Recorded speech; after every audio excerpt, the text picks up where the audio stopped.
لیلا کا ہاتھ مجھے لگ گیا. اسی طرح مالک کی طرف سے ہے، مجنو کو اگر لیلا ایک تھپڑ لگا دے تو مجنو اس کو تھپڑ نہیں سمجھتا بلکہ اس کو اپنے لیے انعام سمجھتا ہے کہ لیلا کا ہاتھ مجھے لگ گیا. اسی طرح حضرت مولانا عبید اللہ صاحب لاہور والے، ان کو حضرت حکیم الامت تھانوی رحمۃ اللہ علیہ نے 2 تھپڑ لگا دیے کھینچ کے. انہوں نے چپل ادھر ادھر کر دی تھی تو حضرت خواجہ عزیز الحسن مجذوب رحمۃ اللہ علیہ نے دیکھا تو کہا کہ ارے پیارے روتا کیوں ہے، تجھے تو 2 انعام ملے ہیں، ہم کتنے عرصے سے اس انتظار میں ہیں کہ ہمیں بھی کوئی 2-4 لگ جائے حضرت کے ہاتھ سے. تو یہ مالک کی طرف سے آئی ہوئی، کیوں اگر بری چیز ہوتی بیماری اور مصیبت اللہ اپنے انبیاء کو کبھی نہ دیتے. نبی سے زیادہ اللہ کا کوئی محبوب نہیں ہے اور کوئی اپنے محبوب کو پریشانی میں نہیں دیکھ سکتا. 2 صورتیں ہمارے لیے تو بالکل یقینی بات ہے کہ ہمارے گناہوں کا ازالہ ہوتا ہے، کفارہ ہوتا ہے. انبیاء کے درجات بلند ہوتے ہیں، اللہ کے مقام خاص جو قرب کا مقام ہے اللہ ان کو وہ عطا فرماتے ہیں. تو میرے دوست عزیزوں، میں عرض کر رہا تھا حضرت حاجی صاحب رحمۃ اللہ علیہ نے بیان کیا بہت لمبا کہ بیماری بھی ایک نعمت ہے اللہ کی طرف سے. تو بیان کے بعد ایک شخص نے حضرت سے کہا کہ حضرت میرے گھر میں فلاں بیمار ہے اور بڑا شدید بیمار ہے، ایسے ایسے امراض ہیں، ایسی ایسی تکلیف ہے، دعا کر دیجئے اللہ اس کو دور کر دے. اب حضرت نے 1 گھنٹہ بیان کیا کہ یہ نعمت ہے اور اب دعا کیسے کرے کہ اللہ اس نعمت کو دور کر دے. عجیب، اللہ والوں کی شان بھی عجیب ہوتی ہے. دیکھیں اتقوا فراست المؤمن فإنه ينظر بنور اللہ، یہ اللہ کے نور سے دیکھتے ہیں، اللہ کے نور سے دیکھتے ہیں. ہمارا آپ کا دماغ وہاں گزر نہیں ہے، ہم گناہوں کی غلاظت میں ڈوبے ہوئے، ہمیں کیا پتا یہ چیزیں کیا ہیں. تو حضرت نے فرمایا ارے میاں ہم دعا کرتے ہیں کہ اللہ میاں تمہاری بیماری کی نعمت کو صحت کی نعمت سے بدل دے، بیماری کی نعمت کو صحت کی نعمت سے بدل دے. پھر دادا جان رحمۃ اللہ علیہ نے فرمایا کہ یوں دعا کرو کہ یا اللہ ہم کمزور ہیں، بیماری بھی آپ کی طرف سے ایک نعمت ہے لیکن ہم اس کو سہار نہیں سکتے، ہم اس کا بوجھ نہیں اٹھا سکتے، لہذا صحت کی نعمت سے اس کو تبدیل کر دیں. مالک کی طرف سے جو چیز بھی بندے کے پاس آئے وہ مصیبت اور بلا نہیں ہو سکتی. بلا کفار کے اوپر آتی ہے، منافقین کے اوپر آتی ہے. مسلمان تو دیکھے جب اللہ اس کو کوئی نعمت دیتا ہے تو وہ شکر ادا کرتا ہے، درجات ملتے ہیں. اور کوئی مصیبت اور بلا آ گئی صبر کرتا ہے، اس پہ بھی درجات ملتے ہیں، اس پہ بھی درجات ہے. ایسا نہیں کہ اس پہ درجات نہیں ہے، بلکہ بزرگوں نے تو یہاں تک لکھا ہے کہ اس کے اندر زیادہ پختگی آتی ہے. حضرت ایوب علیہ السلام کا صبر مثالی صبر ہے، کس تکلیف کے ساتھ گزرے. جناب رسول اکرم صلی اللہ علیہ وسلم ان سے زیادہ کوئی محبوب تھا اللہ کو؟ نہ تھا، نہ ہے، نہ ہوگا، نہ ہو سکتا ہے. 2 وقت پیٹ بھر کے روٹی نہیں کھا سکے زندگی بھر، جن کو فرمایا گیا کہ اگر تم بولو تو یہ احد کے پہاڑ کو میں سونے کا بنا دوں. تو اس کا مطلب کیا ہے کہ کسی کے اوپر فقر و فاقہ آ جائے، مصیبت آ جائے، ابتلا آ جائے، اللہ کی طرف رجوع کر رہا ہے تو سمجھ جائے بگڑی بن گئی، کام بن گیا، کام میں لگ گیا. کسی کو پیار سے کام سے لگایا جاتا ہے، کسی کو مار کر کام سے لگایا جاتا ہے. مقصد کام میں لگنا ہے، بس اصل چیز یہ ہے. میرے دوستو عزیزو، آج 2 ختم قرآن ہے، مختصر بات کروں گا. حضرت عقبہ بن عامر رضی اللہ تعالیٰ عنہ نے اللہ کے رسول صلی اللہ علیہ وسلم سے پوچھا کہ نجات کا طریقہ کیا ہے؟ یا رسول اللہ صلی اللہ علیہ وسلم من نجات، نجات کا کیا طریقہ ہے؟ کوئی ایسا نسخہ کیمیا بتا دے کہ میں کامیاب ہو جاؤں، جنت میں پہنچ جاؤں، میری دنیا بھی بن جائے، آخرت بھی بن جائے، میں مصائب و پریشانیاں اور تکالیف سے بھی بچ جاؤں، یعنی دنیا بھی مزیدار ہو جائے اور آخرت بھی مزیدار ہو جائے. اس کا کوئی طریقہ بتا دے. اور اللہ کے رسول صلی اللہ علیہ وسلم سے زیادہ بہتر طریقہ کوئی بتا نہیں سکتا. اس پہ تو ہمارا اتفاق ہے. جہاں تک آپ کی سوچ جاتی ہے وہاں ہم نہیں جا سکتے. جو باتیں آپ دیکھ رہے ہیں وہ ہم نہیں دیکھ سکتے، جو آپ سوچ رہے ہیں وہ ہم سوچ نہیں سکتے، جو آپ کر رہے تھے وہ ہم نہیں کر سکے، صحابہ نہیں کر سکے، میں اور آپ کیا کر سکتے؟ ہمارا تو وہاں سے گزر ہی نہیں ہے، کوئی رابطہ ہی نہیں ہے. تو اللہ کے رسول صلی اللہ علیہ وسلم نے 3 نصیحتیں کی. انہوں نے پوچھا من نجات، نجات کا کیا طریقہ ہے؟ آپ نے فرمایا املک علیک لسانک، اپنی زبان کو اپنی ملکیت میں رکھو. کہتے ہیں میرا پیسہ میری ملکیت میں کوئی اور نہ لے لے، اور اگر کوئی اور لے گیا تو کہتے ہیں کہ اب میری ملکیت میں نہیں رہا. زبان جب غصے میں اول فول بکتی ہے، برا بھلا کہتی ہے، ماں باپ سے بدتمیزی کرتی ہے، اس وقت وہ ہماری ملکیت میں نہیں، وہ شیطان کی ملکیت میں. اب اس سے جتنا بھی گناہ ہو جائے کم ہے. فرمایا املک علیک لسانک، اپنی زبان کو اپنے قابو میں رکھو. آج جتنے فتنے اور فساد ہیں اس کا ایک بہت بڑا حصہ اسی بات پر ہے. تم نے مجھے کیوں گالی دی، تم نے کیوں مجھے برا بھلا کہا، تم نے کیوں غیبت کی. کتنے گناہ ہیں ایسے جو ہم زبان سے کرتے ہیں. اللہ کے رسول صلی اللہ علیہ وسلم نے فرمایا جو مجھے دو چیز کی ضمانت دے دے میں اس کو جنت کی ضمانت دیتا ہوں. ما بین لحییہ وما بین فخذیہ، جو دو داڑوں کے درمیان ہے یعنی زبان، وما بین فخذیہ، اور جو دو رانوں کے درمیان ہے یعنی شرمگاہ، ان دونوں کی مجھے ضمانت دے دو کہ اس سے اگر گناہ نہیں ہوگا اضمن لہ الجنہ، میں تمہیں ضمانت دیتا ہوں تم پکے جنتی ہو.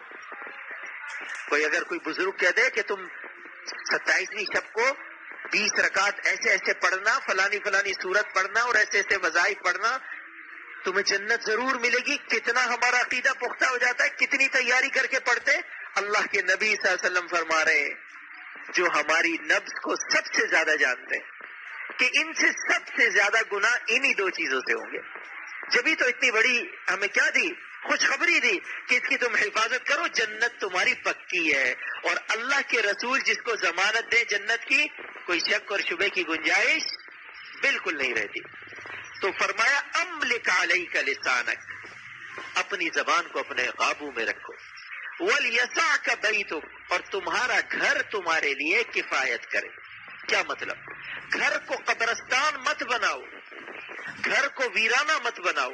گھر میں کھانا کھا کے سونا، کھیلنا کودنا یہ بھی عبادت ہے، لیکن دوسری عبادات کے بعد یعنی قرآن کریم کی تلاوت سے اور ذکر اللہ کے اہتمام سے اور گناہوں سے بچ کر ٹی وی اور وی سی آر کو گھر سے نکال کر ولیسعک بیتک، اپنے گھر کو کیا کر لو، کشادہ کر لو. ایسے بڑا نہیں کر لو، ہر انسان کے اختیار میں نہیں ہے، اور شریعت نے کوئی بھی درجہ اس چیز پر نہیں رکھا جو آدمی کے اختیار میں نہیں ہے. شریعت نے کہیں نہیں حدیث و قرآن میں کہ اغنیا کو فلانے درجے دیے جائیں گے، یا جو موٹے تازے ہوں گے لمبے چوڑے ہوں گے ان کو جنت میں فلانا محل ملے گا، یا یہ نہیں کہا جو گورے ہوں گے اور بڑے خوبصورت ہوں گے ان کو جنت کا فلانا حصہ دیا جائے گا. کیوں؟ کہ ہمارے اختیار میں نہیں ہے، اللہ نے ہمیں پیدا کیا. فرمایا ان اکرمکم عند اللہ اتقاکم، درجات تو میں دوں گا لیکن تقوی کی برکت سے دوں گا. جتنا تم تقوی میں آگے بڑھو گے، بلال حبشی کروڑوں گوروں سے لاکھ درجہ افضل ہے. حبشہ کے کالے کلوٹے، لیکن ہزاروں لاکھوں کروڑوں گوروں سے افضل ہے، کیونکہ جنت میں ان کا مکان ہے، وہ جنت کے مکین ہے. تو فرمایا ولیسعک بیتک وابکی علی خطیئتک، اور اپنے گناہوں پہ رو. ہم دنیا کے لیے تو روتے ہیں یا اللہ مجھے یہ دے دے، مجھے وہ دے دے، مجھے فلاں دے دے. گناہوں پہ ہمیں رونا نصیب نہیں ہے. اللہ کے رسول صلی اللہ علیہ وسلم ایک حدیث میں فرماتے ہیں 4 افراد کے بارے میں بتاتے ہیں کہ جن کی وجہ سے رحمتوں کا نزول ہوتا ہے. لولا رجال خشع، وہ لوگ جو خشوع اور خضوع کے ساتھ روتے ہیں، اللہ سے فریاد کرتے ہیں. وشیوخ رکع، اور وہ بوڑھے جن کی کمر جھکی ہوئی ہے. واطفال رضع، اور وہ بچے جو دودھ پیتے ہیں. وبہائم رتع، اور وہ چوپائے جو بے زبان ہیں. لصببنا علیکم العذاب صبا، تو میں تمہارے اوپر عذاب ایسے برساتا جیسے بارش برستی ہے. یہ عذاب جو رکے ہوئے ہیں، یہ 4 وجہ ہے رکنے کی. حضرت مولانا اصغر حسین صاحب، حضرت مفتی شفیع صاحب رحمۃ اللہ علیہ کے استاد ہیں، ان کے پاس ایک شخص ایک بچے کو لے کر آیا. حضرت یہ روتا بہت ہے. فرمایا رونا تو تمہیں چاہیے تھا، تم نہیں روتے، تمہارا کام یہ بچہ کر رہا ہے، اس کو بھی چپ کرا رہے ہو. اس کی وجہ سے کتنے عذاب ہم سے رکے ہوئے. آپ اگر ہم اپنا جائزہ لیں، میں اپنا جائزہ لوں، آپ اپنا جائزہ لیں، جتنا ہم قرآن کریم میں پڑھتے ہیں قوم عاد، قوم سمود، قوم ابراہیم، قوم نوح، قوم لوط، قوم شعیب، قوم یونس، قوم ہود، قوم صالح، وہ ساری برائیاں جمع کریں جس کی وجہ سے ان پر عذاب آیا تھا. ہم میں سے ایک ایک فرد کے اندر تمام کی تمام پائی جاتی ہے. ایک ایک کے اندر جھوٹ ہمارا فریضہ ہے، ناپ توڑ میں کمی ہمارا منصب ہے، ایک دوسرے کو دھوکہ دینا کوئی گناہ کی بات نہیں ہے، کاروبار میں چلتا ہے. 3 دن بول کے 30 دن کرنا، دھوکہ دے کے مال کھا لینا، یہ بڑا ثواب کا کام ہے، بڑا ہم اس میں فخر کرتے ہیں، مسکراتے ہیں شام کو. میں نے اس کو کیا کر دیا، عرف میں مشہور ہے، کہتے اس کا آلو کاٹ دیا میں نے، یہی بولتے ہیں. خدا کے بندے تم نے آلو نہیں کاٹا، تم نے اپنی گردن کٹوائی ہے قیامت کے دن کے لیے، وہ تو نہیں معاف کرے گا. کیسے دو گے قیامت کے دن؟ سوچنے کی بات ہے. ہر وہ تمام برائیاں آج ہمارے اندر موجود ہیں. تو میرے دوست عزیزو، وَابْكِ عَلَىٰ خَطِيئَتِكَ، جس کو اپنے گناہوں پر رونا نصیب ہو جائے اس کی فتوحات اور کامیابی کو کوئی نہیں روک سکتا. لَأَنِينُ الْمُذْنِبِينَ أَحَبُّ إِلَيَّ مِنْ زَجَلِ الْمُسَبِّحِينَ. حدیث قدسی ہے کہ گناہگاروں کا آہو نالا کرنا، آہو بکا کرنا تسبیح کرنے والوں کی سبحان اللہ سے مجھے بہت زیادہ پسند ہے. کیوں؟ تسبیح کے لیے، اللہ کی تحمید کے لیے فرشتے کافی تھے، لیکن گناہ کر کے اور اس پہ رونا یہ فرشتوں کو نصیب نہیں ہے، وہ نورانی مخلوق ہے. یہ تو انسان کا کام ہے، حضرت انسان کا، کہ جب گناہ ہو جائے رونا اللہ کے حضور، گڑ گڑانا، اللہ سے معافی مانگنا. گناہ تو ہم ڈھٹائی سے کر لیتے ہیں، اس کے پاس ہمارے پاس 1000 دلائل بھی ہیں، ایسے کر لوں گا بعد میں واپس کر دوں گا، ایسے کر دوں گا، فلانا ایک پورا اپنا نظام گھڑا ہوا ہے ہم نے دماغ میں. اللہ کے یہاں کوئی معتبر نہیں ہے، اللہ کے یہاں اس کا کوئی اعتبار نہیں ہے میرے دوست. اللہ کے یہاں تو وہی بندہ کامیاب ہے جو شریعت کی راہ پر چل کے آئے گا، شاہراہ اولیاء پر چل کے آئے گا، وہی کامیاب ہے. تو فرمایا کہ وَابْكِ عَلَىٰ خَطِيئَتِكَ، جس کو اپنے گناہوں پر رونا نصیب ہو جائے بہت کامیاب ہے وہ. ھذا زمان السکوت کا وہی کامیاب ہے. تو فرمایا کہ وَابْكِ عَلَىٰ خَطِيئَتِكَ، جس کو اپنے گناہوں پر رونا نصیب ہو جائے بہت کامیاب ہے وہ. اسی پر حضرت سفیان ثوری رحمۃ اللہ علیہ نے فرمایا ھذا زمان السکوت، ھذا زمان السکوت، یہ تو خاموش رہنے کا زمانہ ہے. وہ ملازمت البیوت، اور گھروں کو لازمی پکڑنے کا زمانہ ہے. بلا وجہ گھر سے نہ نکلو. کیسے کیسے فتنے، نماز کے لیے نکلے تھے سنیما پہنچ گئے، تبلیغ کے نکلے تھے کسی بدعقیدہ کے پاس پھنس گئے. فرمایا وہ ملازمت البیوت، گھر کو کیا کرو، لازم پکڑو. ھذا زمان السکوت وہ ملازمت البیوت. اور فرمایا کہ کھانا بھی اتنا تمہیں، رزق اتنا چاہیے کہ جس سے تم مرو نہیں، جو تمہارے ایک دن کے لیے کفایت کر جائے. وَالْقَنَاعَةُ بِالْقُوتِ حَتَّى يَمُوتَ، یہاں تک کہ تمہاری موت آ جائے. یہ وہ لوگ ہیں جو خیر القرون کے ساتھ ملے ہوئے ہیں. سفیان ثوری کوئی آج ہمارے زمانے کے نہیں ہے، یہ خیر القرون کے بعد والے زمانے کے، اپنے زمانے کو کہہ رہے ہیں کہ ھذا زمان السکوت وملازمت البیوت والقناعة بالقوت حتى يموت. تو ہم اپنے زمانے میں سوچیں، کہتے ہیں اسکول پڑھنے گیا تھا اور دین ایمان سب چلا گیا. کس لیے گیا تھا؟ اس لیے گیا تھا نہیں، پڑھنے گیا تھا. کسی نے غلط اور گمراہی کی بات، کوئی عقیدہ دل. آج نوجوان، اللہ ہم سب کی حفاظت فرمائے، ہم محتاج ہیں. میں کہتا ہوں بم اپنے سینے میں لے کے گھوم رہے ہیں شریعت کے خلاف. ایسے غلط عقیدے سوشل میڈیا کے ذریعے ان کے دل و دماغ میں ڈال دیے گئے کہ اگر وہ کسی کو بتا دے تو کوئی شبہ نہیں ہے ان کے اسلام سے خارج ہونے میں. سوچنے کی بات ہے. دیندار کے پاس جائیں گے نہیں، علماء سے پوچھیں گے نہیں، صلحاء کی مجالس میں بیٹھیں گے نہیں، حکاماء سے ملیں گے نہیں، اہل اللہ سے اصلاح نہیں کرائیں گے، تو کیسے آپ کے امراض اور میرے امراض صحیح ہو گئے؟ کیسے پتہ چلے گا؟ ہم بیمار ہیں، روحانی طور پر تو ہم سب بیمار ہیں. جب تک ہم اپنے امراض بتا کر علاج نہیں لیں گے کیسے صحت یاب ہوں گے؟ میرے دوست عزیزو، بہت خطرناک بات ہے. ایک جملہ انسان کو کہاں سے کہاں پہنچاتا ہے. ایک شخص ہے، چھوٹی سی بات کہتا ہے کہ اللہ ہر چیز پر قادر ہے.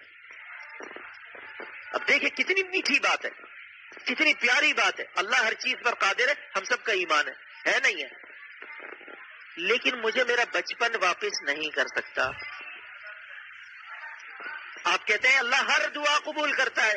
دنیا میں مستجاب الدعوات بھی ہیں، بڑے بڑے بزرگ بھی ہیں، غوث بھی ہیں، قطب بھی ہیں، ابدال بھی ہیں. آؤ چلو، کہتے دعا کرو، مجھے میرا بچپنا واپس کر دو. آپ نے کہا نا مستجاب الدعوات ہے، تو دعا کر دینا میرا بچپنا مجھے واپس ہو جائے. اب سوال پر سوال، سوال پر سوال، اب شکوک اور شبہات دماغ میں جنم لے رہے ہیں کہ اللہ ہر چیز پر قادر نہیں ہے. نتیجہ یہی نکلا نا. لیکن عنوان کیا بنایا؟ اللہ ہر چیز پر قادر ہے لیکن مجھے میرا بچپن واپس نہیں کر سکتا. بوڑھا آدمی ہے تو میری جوانی مجھے واپس نہیں کر سکتا. کر سکتا ہے تو دکھاؤ. سوچنے کی بات بھائی، یہ نظام ہے اللہ کا، نظام ہے. اگر اللہ اس طرح ہر بوڑھا آدمی کہے کہ مجھے بچہ بنا دو تو بچہ اپنے ابا کو گود میں لے کے گھومے گا کہ یہ چھوٹا بچہ میرا ابا ہے. کوئی نظام رہے گا زندگی کے اندر؟ اللہ تو قادر ہے. ایک سیٹ ہے، ایک مالدار ہے، آسان الفاظ میں سمجھتے ہیں. پوری فیکٹری صدقہ کرنے پر کیا وہ اختیار نہیں ہے اس کو؟ کیوں نہیں کرتا؟ بولو تمہیں اختیار ہی نہیں ہے؟ کہ ہاں نہیں ہے، بس تم سوچ رہا ہو لیکن میں پھر بھی نہیں کروں گا. کیوں؟ کہتے ہیں اختیار ہے لیکن طریقہ نہیں ہے. کیونکہ اگر پورا صدقہ کر دے گا تو خود کہاں سے کھائے گا؟ لیکن اللہ محتاج نہیں ہے، لیکن اس نے ایک نظام بنا کے دیا ہمیں. اس طرح تو کوئی مرے گا ہی نہیں، کوئی بوڑھا ہی نہیں ہوگا. سب بابا جی کے دروازے پہ کھڑے رہیں گے. بوڑھے صبح آئیں گے، شام کو واپس جوان ہو کے چلے جائیں گے، پھر 30 سال بعد واپس آ جائیں گے. نہ دنیا میں کوئی بوڑھا رہے گا، روزانہ کبھی کوئی بوڑھا ہوگا، کوئی جوان ہوگا، کوئی بچہ ہوگا. پوری زندگی کا نظام درہم برہم، کھانا خراب.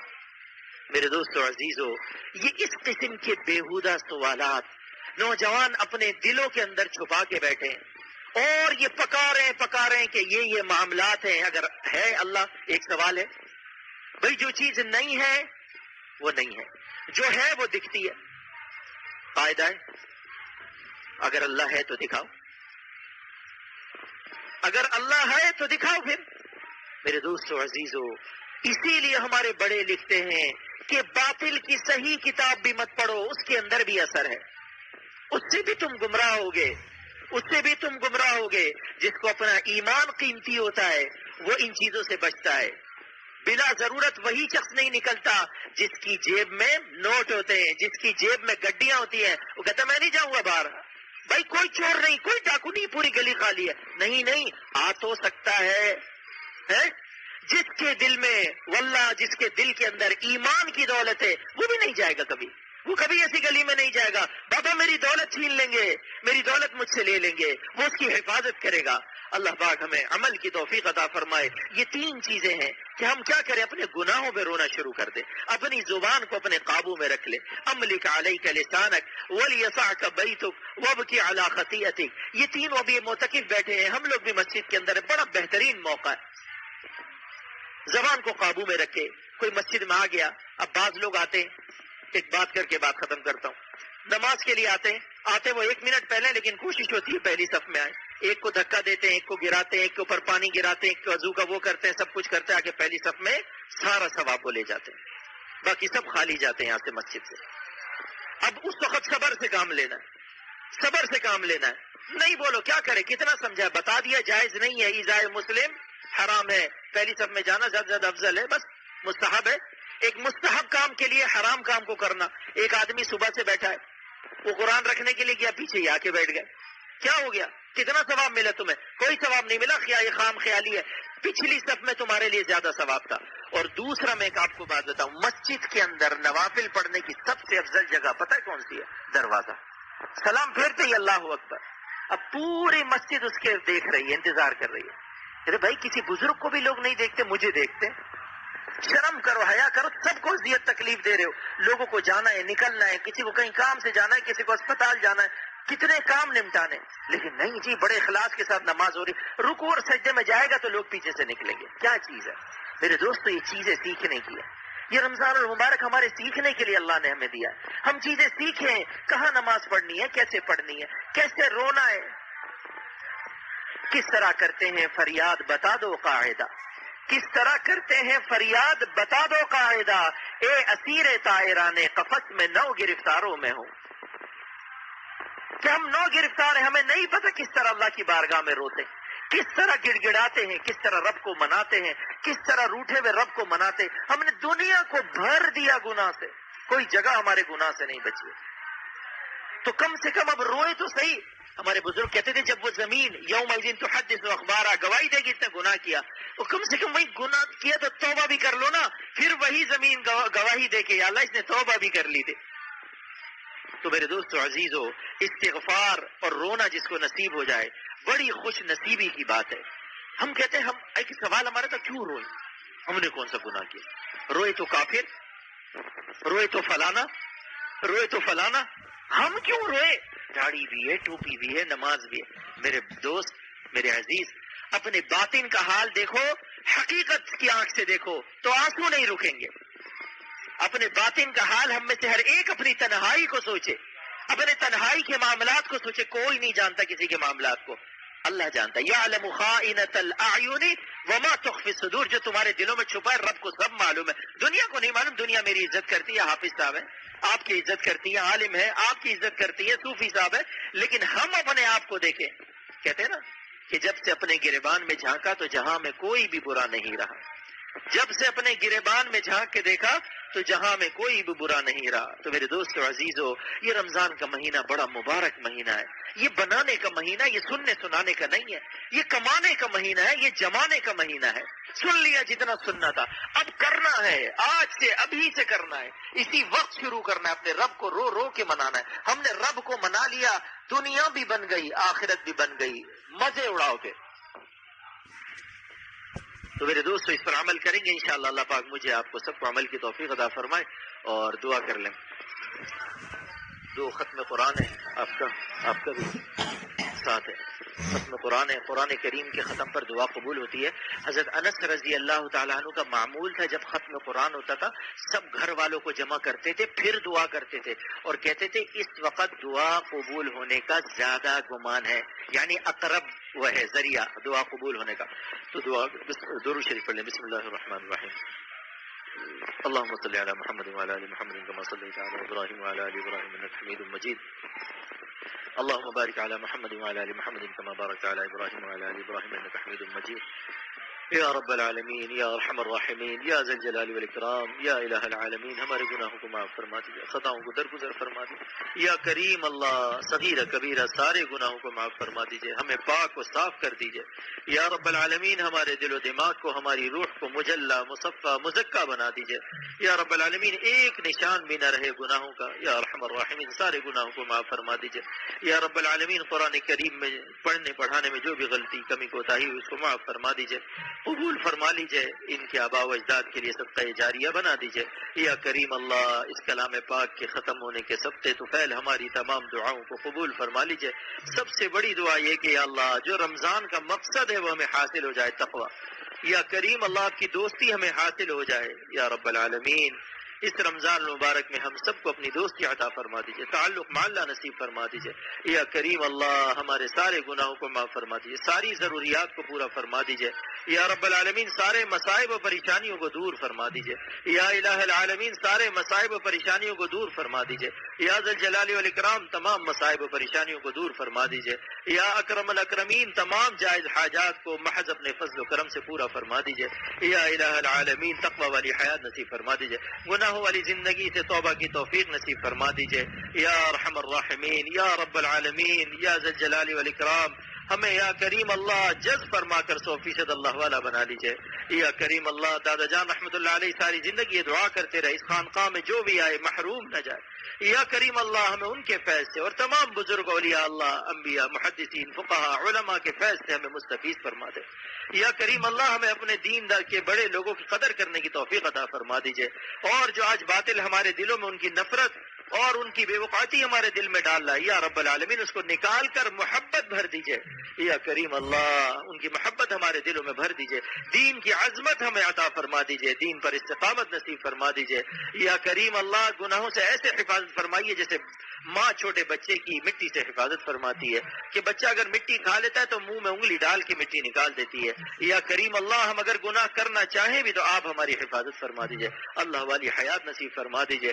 یا کریم اللہ، اللہ والی حیات نصیب فرما دیجئے، صغیرہ کبیرہ سارے گناہوں کو معاف فرما دیجئے، ہمارے یہاں جمع ہونے کو قبول فرما لیجئے، ان کی تراویح کو قبول فرما لیجئے، روزے داروں کے روزے کو قبول فرما لیجئے۔ یا رب العالمین، جو لوگ کیا کہتے ہیں معتکف ہیں ان کے اعتکاف کو قبول فرما لیجئے، جو لوگ ذکر اذکار عبادات قرآن کریم کی تلاوت کر رہے ہیں تمام نیک اعمال کو یا کریم اللہ قبول فرما لیجئے۔ یا کریم اللہ پیارے محبوب صلی اللہ علیہ وسلم نے 23 سالہ زندگی میں جو بھلائیاں اور خیر مانگی وہ ہمیں بھی بلا استحقاق عطا فرما دیجئے، ہماری قیامت تک کی ذریات کو بھی عطا فرما دیجئے، ایمان پر ثابت قدمی نصیب فرما دیجئے یا رب العالمین۔ پیارے محبوب صلی اللہ علیہ وسلم نے 23 سالہ زندگی میں جن برائیوں سے اور جن معصیت سے پناہ مانگی اس سے ہمیں بھی بچا لیجئے، ہماری اولاد کو بھی بچا لیجئے یا کریم اللہ یا رحیم اللہ۔ رمضان کی قدر کرنے کی توفیق عطا فرما دیجئے۔ یہ جو جہنم سے آزادی کا عشرہ چل رہا ہے یا کریم اللہ ہماری گردنوں کو جہنم سے آزاد فرما دیجئے، عذاب قبر سے محفوظ فرما دیجئے، جہنم کے عذاب سے محفوظ فرما دیجئے یا کریم اللہ۔ آپ کی پکڑ سخت ہے اور آپ نے خود فرمایا خلق الانسان ضعیفا، ہم کمزور ہیں، ہم اعتراف کرتے ہیں، ہم گناہگار ہیں، سیاہکار ہیں، بدکار ہیں، اپنے تمام گناہوں کا اعتراف کرتے ہیں یا کریم اللہ معاف فرما دیجئے یا رحیم اللہ معاف فرما دیجئے، عذاب قبر سے جہنم کے عذاب سے ہم سب کی حفاظت فرما دیجئے، جنت میں دخول اولی نصیب فرما دیجئے، انبیاء صدیقین شہداء کا ساتھ عطا فرما دیجئے، ہم سب کی عمروں میں برکت عطا فرما دیجئے، اخلاص اور تقوی والی حیات نصیب فرما دیجئے، گناہوں والی زندگی سے نفرت نصیب فرما دیجئے یا رب العالمین۔ جو مانگا وہ بھی عطا فرما دیجئے، جو ہم نہیں مانگ سکے ہمیں مانگنا چاہیے تھا یا کریم اللہ بنا مانگے عطا فرما دیجئے یا رب العالمین۔ صحت جسمانی اور صحت روحانی دونوں عطا فرما دیجئے، ہر قسم کے امراض خبیثہ چاہے وہ روحانی ہو یا جسمانی ہماری اولاد کی سب کی حفاظت فرما دیجئے یا رب العالمین یا ارحم الراحمین یا ذا الجلال والاکرام۔ ہم سب کو عافیت دارین نصیب فرما دیجئے، سلامتی اعزا سلامتی ایمان کے ساتھ زندہ رکھیے، سلامتی اعزا سلامتی ایمان کے ساتھ اپنے وقت پر اپنے پاس بلائیے یا رب العالمین۔ ہم میں سے کسی ایک کو بھی اس وقت تک موت نہ دیجئے جب تک آپ ہم سے 100% راضی نہ ہو جائیں یا کریم اللہ یا کریم اللہ۔ آپ ہم سے راضی ہو جائیے، اپنے رضا والے اعمال نصیب فرما دیجئے یا رب العالمین، اپنے قہر اور غضب والے اعمال سے ہمیں بچنے کی توفیق عطا فرما دیجئے یا رب العالمین۔ دین بھی بنا دیجئے، دنیا بھی بنا دیجئے، آخرت بھی بنا دیجئے، مسلمانوں کے اموال میں برکت عطا فرما دیجئے، رزق اور تجارت میں برکت عطا فرما دیجئے۔ جو لوگ یہاں بیٹھے ہیں اور جو سن رہے ہیں ان کے دلوں میں جو بھی جائز حاجات ہے آپ علیم و خبیر ہیں، دلوں کے بھید کے جاننے والے ہیں یا رب العالمین۔ سب کی جملہ جائز حاجات کو محض اپنے فضل و کرم سے پورا فرما دیجئے یا ذا الجلال والاکرام۔ سبحان ربک رب العزة عما یصفون وسلام علی المرسلین والحمد للہ رب العالمین۔